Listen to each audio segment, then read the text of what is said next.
What's going on, guys? Welcome back to our channel. This is your boy Cike, back again with another video. How on a day. First, I want to use this opportunity to tell all Nigerians to be at alert, because if armed robbers can have access to the presidential villa, the house of the chief of staff to the president, what do you think will happen to you in your own house? We know that our roads are not safe. Nowhere is safe in Nigeria. Now, Aso Rock is not even safe. The seat head of Nigeria, where the president and all those, the cabals, those that are running Nigeria to where it is today, where they stay, armed robbers still have access to their homes. What do you think will happen to you in your own house? So I want to urge all Nigerians to stay at alert. Don't sleep with your two eyes closed. I just want to put that one out there. We have a lot of things to talk about in this video. Sunday, IGBOHO'S mocks Pastor Adeboye over the death of his son, Dare Adeboye, who died on the May 4th in Eket while he was asleep. So Daddy Freeze also blast Pastor Paul Adefarasin because of the comment he made on security challenges facing Nigeria, Davido, and a lot of things to talk about in this video. So please, if this is the first time you're coming across our channel, please don't forget to hit the like button, subscribe to the channel if you enjoy what we do on this channel, share our videos with your friends and your families. So let's get into today's video. So the first thing I want to talk about here is Sunday IGBOHO mocking Pastor Adeboye over the death of his son Dare, who died on the 4th in Eket. When some people react to the death of another person's loved one in a manner that it doesn't concern me, after all, what do I have to do about it, or what do I have to do with it? It has nothing to do with me. If they are carrying another person's corpse, to you that you have nothing to do with it, it looks like they are carrying the corpse of a dead chicken. You understand? The dead chicken, the corpse of a chicken. That's what it looks like. So this guy made a statement. Not just what he said that I want to react to in this video. I've heard some people say that the death of Adeboye's son was caused because he visited El Rufai in Kaduna State. Some members of his church were kidnapped in Kaduna State. Adeboye had to visit El Rufai, visit Kaduna State after they were released. And I know that the church must have paid some ransom for those members, about 8 of them or 6 of them, to be released. So if he visits any part of Nigeria, there is no crime in it. There is nothing wrong about it. So Sunday IGBOHO here is saying that Pastor Adeboye is not concerned about the freedom of Yoruba nation. This is where secession comes in.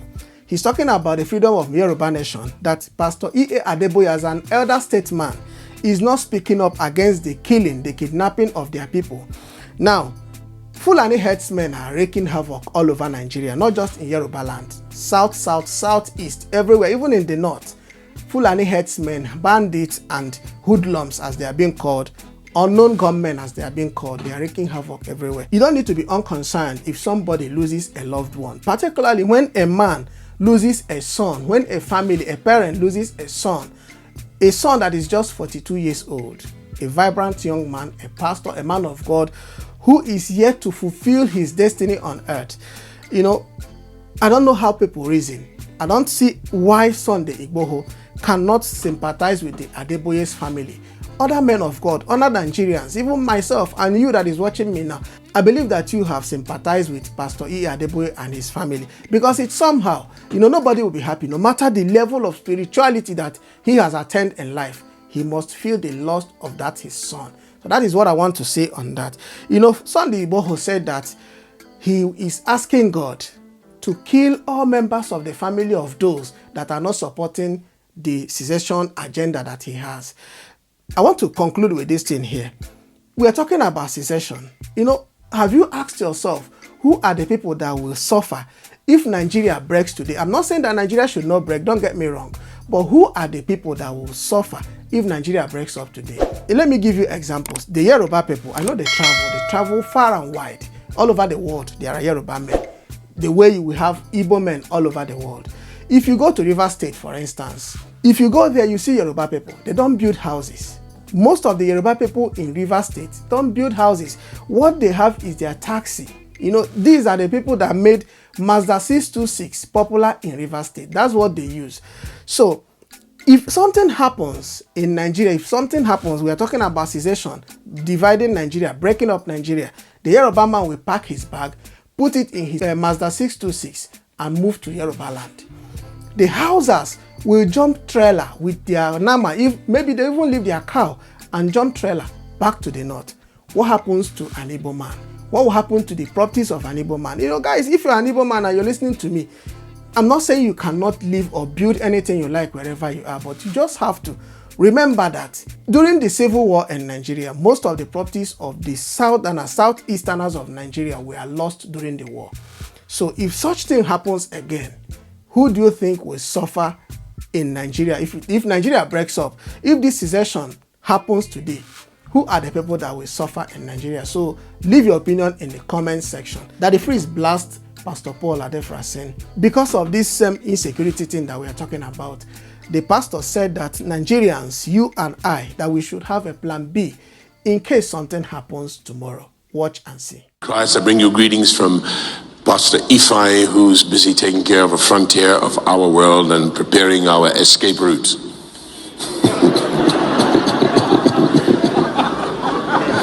If you don't have a plan B, I know you have faith, but I have faith too, but I have a plan B. And with technology, I can speak to you from anywhere in the world. Get yourself a plan B, whether that's an Okada to Cameroon, or a flying boat or speedboat as we call them, to semi-border, or a hole in the ground, a bunker. Get a plan B, because these people are crazy. They're nutters, the whole bunch of them.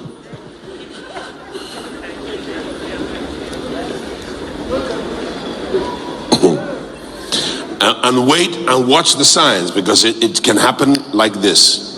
So Daddy Freeze reacting to what Pastor Paul said. Daddy Freeze said, a true Christian church should be the plan B of the people. You didn't pay taxes, instead you paid tithe. Now those that collected the tithe are telling you to get a plan B. He continued, Pastor say make una get plan B. So better start saving up your tithe, seed and offering to fund your own plan B. Is it wise to continue funding their plan B while yours lies fallow? That's what Daddy Freeze said. And he made other comments, under this thing. He said the scripture clearly instructs shepherds to lay their lives for their sheep like Christ did. So I'm not understanding this. Everyone is on his own Christian ideology. When it's time to fund their projects, they come to you and you respond generously with your tithe, seed and offering and pledges. But in the time of war, they remind you that you are on your own and advise you to start sorting yourself out with a plan B. Plan B is necessary in Nigeria as I'm speaking to you. That one is clear. Everybody knows it, that plan B is important as the food we eat currently in Nigeria. In the beginning of this video, I made mention of armed robbers assessing the residence of the chief of staff to the president. That's how far it has gotten. There are lots of challenges in Nigeria: insecurity, kidnapping, banditry, hoodlums, hoodlumry, if there's something like that, unknown gunmen. This is another one. We're not talking about Boko Haram again. We're not talking about bandits or Fulani herdsmen. Those ones, now we see them as normal things, Now we're talking about unknown gunmen. This one, unknown, nobody knows them, but we know they are gunmen. Burning down police stations, killing of innocent Nigerians. These are the things that we are suffering in Nigeria. A shepherd should lay his life for his flock.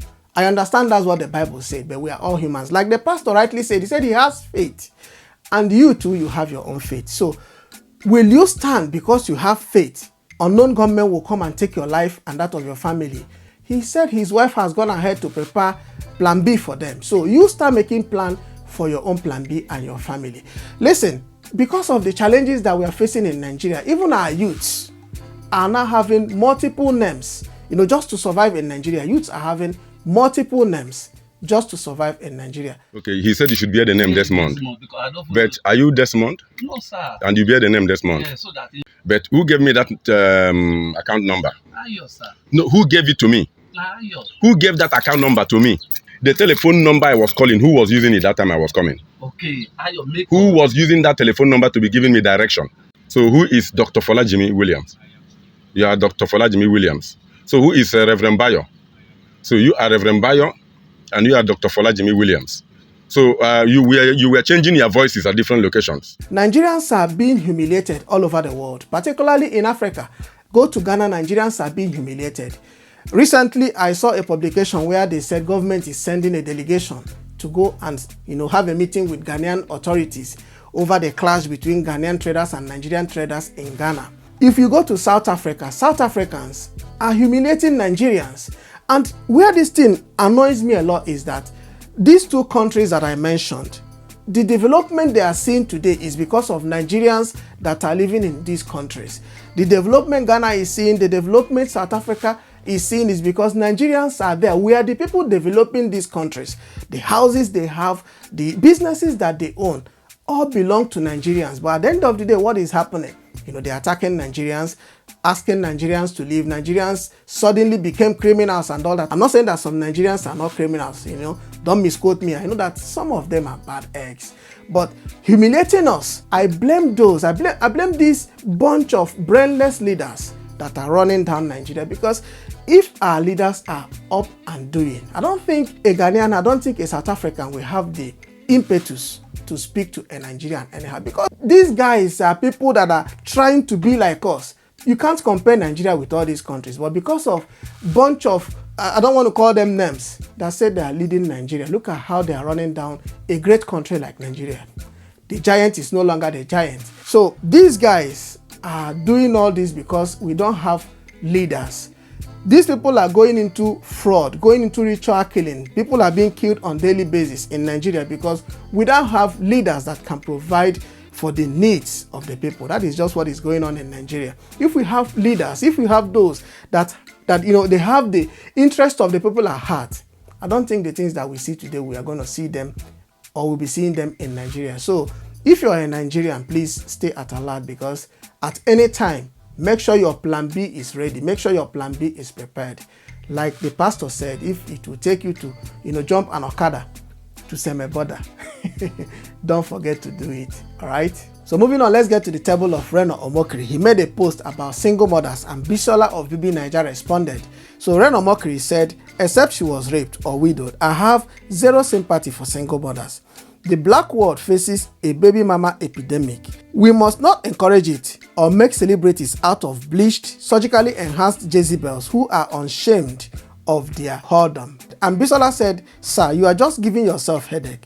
Single mothers can no rate you, sent Reno. Reno responded and said, yesterday I said, unless she was raped, widowed, or escaping an abusive husband, I have no sympathy for single mothers. Some people took offense. Single motherhood is devastating the black race. It may be convenient for you, but is it convenient for your child? 78% of all the babies born in America, African American women, are born by single mothers. In New York, more black babies are aborted than are born. No other race has such shameful statistics. If my sexual purity teaching annoys you, I invite you to visit the motherless babies home God helped me build to see the effects of premarital sex. The black world should stop pretending this is not a challenge. No other race has such an abysmal rate of single mothers. Most black males in prison come from single mothers. That is what Reno Omokri said, and you heard the response of Bisola of BB Niger. So what do you think about it? Leave it in the comment section. Moving on, I saw Davido performing his fatherly role in America in an African style as his second daughter marks her 4th birthday in America. The little girl tried to twerk, and what did Davido do? He spanked her a little jokingly. Come on, stop. That kind of a thing, That is what an African parent should do. So Davido tried to discourage the girl from twerking. And you guys know that Davido is someone that women surround all the time. I don't think he does not enjoy women twerking on him, or like this video that you're seeing here, you can see what that lady was doing to Davido. So Davido tried to stop the daughter from twerking. If you are the father of a little baby, a girl of 4 years, and your daughter tries to twerk in public, twerk before the camera, what will be your reaction? Do you think Davido did the right thing by stopping that little girl from twerking? Or you think that he tried to stop her from twerking so that she will not grow up to become like, all of them around him? Guys, you know the number of kids Davido has. And this is what Reno Omokri is saying. He's talking about single motherhood, having children everywhere without being married, without having a father and a mother together, both parents co-parenting in the same house. That is what Reno Omokri is saying. And Davido is one of those that are planting these seeds all over the world, you know, in Africa, in Europe, in America, just trying to have seats in all the continents of the world. So what do you think about it? Do you think it's the right thing to do? Do you think that single motherhood is trying to dent our image, you know, before the eyes of other races in the world? So leave your opinion in the comment section. And if this is the first time you're coming across our channel, please, if you enjoy what we do on this channel, hit the like button, subscribe to the channel, share our videos with your friends and your families. I will see you guys in the next one. Peace.